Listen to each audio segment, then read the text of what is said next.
In this movie, we're going to finish up our great big 5 foot wide by 3 foot tall vector-based pirate flag here inside of Illustrator. Now, I've already gone ahead and made this red field in the background exactly the right size. So it's 5 feet wide with a little extra. We've got an inch on each side for the bleed, and it's 3 feet tall with an inch at the top and the bottom for the bleed as well. However, our skeleton and sabers are way too tiny. In fact, this is what we're looking for, this final piece of artwork right here. So I've not only made the core artwork much larger, but I've also gone ahead and tweaked the location of the eyes a little bit, the ghost eyes in the center here, and I've modified the color of the scarf. So let's see how that works. I'm going to switch back to my art in progress, which I've called tinyflaginsignia.ai. And I'm going to go over to the layers panel, and I'm going to unlock the black layer because we want to modify the contents of that layer. And I'm going to lock down deep red because the big field of red in the background is exactly where it needs to be. And then I'll press Control A or Command A on the Mac to select everything that's unlocked. That is the entire contents of the black and white layers. I don't want to see all these anchor points, so I'm going to press Control H or Command H on the Mac to hide the selection edges. Then I'll switch to the Scale tool, which I can get by pressing the S key. And there's my transformation origin right there in the pirate's eye. Now I want to move my cursor about 45 degrees away from that origin point. So I might start dragging at the base of this right-hand saber handle. And I'm going to drag down and to the right in order to increase the size of this artwork. Now, if I press the Shift key, I'll also constrain the proportions. But you know what? Just because we have so much width associated with this flag, I want to actually make him a little wider than I drew him, in proportion to his height, of course. So I'll just make sure, I'll press the Shift key here, and I can see that that would be the normal proportions right there. And so if I release the Shift key and drag out a little bit, that's going to be wider. And now I'll release in order to increase the size of that art. Now, what we just saw was an absolute minor miracle because that's the kind of thing you can't do in Photoshop with pixels. If we were trying to scale up the pixels, then we would soften the transitions. We would not necessarily do ourselves any good because we would just add pixels for the sake of adding pixels. We wouldn't add better detail. Whereas when you scale this artwork as vectors inside of Illustrator, then you retain these razor sharp edges no matter how much scaling you apply. And so this artwork is going to look absolutely fantastic at its new larger size. All right, I'm going to zoom back out because now I want to go ahead and color in that scarf. So I'm going to grab my black arrow tool from the top of the toolbox, and I'm going to select these white paths that should be filled with red if I want to color the scarf red. So I'll press Control H, by the way, or Command H on a Mac to bring back my selection edges. Then I'll click off my artwork to deselect it. And I'll go ahead and click on one of those path outlines, and what that does is it grabs black in my case. So I'm going to lock down black once again so that doesn't get in my way. And I'm going to click now on the white shapes to select them. So I'm clicking and shift-clicking on these various white shapes in order to select each one of them. This is the most tedious part of the process, quite frankly, is grabbing all these shapes.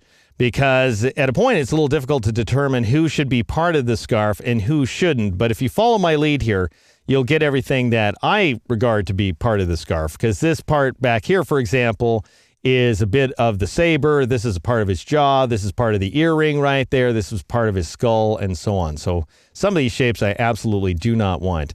All right, so those are all the scarf shapes. And now what we want to do is create yet another new layer. Again, just to keep all the colors in different layers so that the printer can decide what he or she needs to get the job done. I'll press Control-Alt-L, Command-Option-L on the Mac to create a new layer. And I'll call this light red. And then I'll change the color back to that grass green that we were using earlier. And I'll click OK. I'll move this below white, actually. And then I'll go ahead and take this blue square right there to the right of the white layer that represents all the selected items, and I'll drag it down onto the light red layer. Now, that doesn't change the color of those objects. It just changes their location. Now, to change their color, up here in the color panel, the hue value is already 0. That's what I want. The saturation value should be 100 once again, and I'm going to take the brightness value down to 65. So it's just a little bit lighter than the deep red of the background. Then I'll click off of that artwork in order to deselect it. Now, finally, I want to go ahead and move the eyes to a slightly different location. The ghost eyes in the center, and there's all kinds of modifications you could make from this point if you want to here inside of Illustrator. You can go nuts on these path outlines if you want to customize this art. But I just want to move the eyes around a little. First of all, this red inside the eyes is actually part of the black layer because we've got a compound path here. We've got the big eye path filled with black with this area of red carved out of it. So I have to unlock the black layer to get to it. But then if I click on it with the black arrow tool, I select both the inside and the outside of the eye because they're all combined together into one compound path, as I say. So I'm going to click off the shapes in order to deselect them. And I'm going to grab my white arrow tool, the direct selection tool, which you can get by pressing the A key. And then I'll Alt-click or Option-click on that eye path in order to select it. And now I'm going to move it a little bit. I'm going to do that, by the way, by double-clicking on the black arrow tool to bring up my Move dialog box. And I'll change the horizontal value to -16, the vertical value to 0, and then press the Tab key. And make sure Preview is turned on. So this is the location of the path outline before, and this is its current location. So I'm just moving that path outline in. Of course, I could have just dragged it if I wanted to, or nudge it from the keyboard, but I wanted a very specific modification. So that's why I brought up the Move dialog box. I'll click OK, and then I'll Shift-Alt-click or Shift-Option-click with the wrong tool, so that's not going to do it. I got to switch back to the white arrow tool.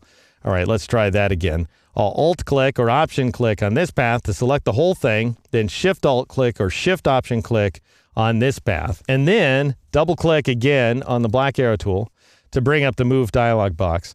And this time I don't want to move this horizontal. I'm going to press 0 for the horizontal value. I'm going to move both of these paths down 16 points. So I'll enter 16 for the vertical value, and I could take that value even higher. Let's try 24. My gosh, and that looks great. All right, I'll click OK in order to accept that modification. So you get the idea. You can do anything at this point with these path outlines. And every step of the way, every modification you make is going to deliver super smooth results. For example, let's say I want to take this little divot in his skull and I want to move it closer to his nose. Well, if I just drag the black path, notice I leave a hole because there's always a corresponding hole in the white paths for the black paths. So I've got to undo that modification there. So what I need to do is just go ahead and marquee around those two.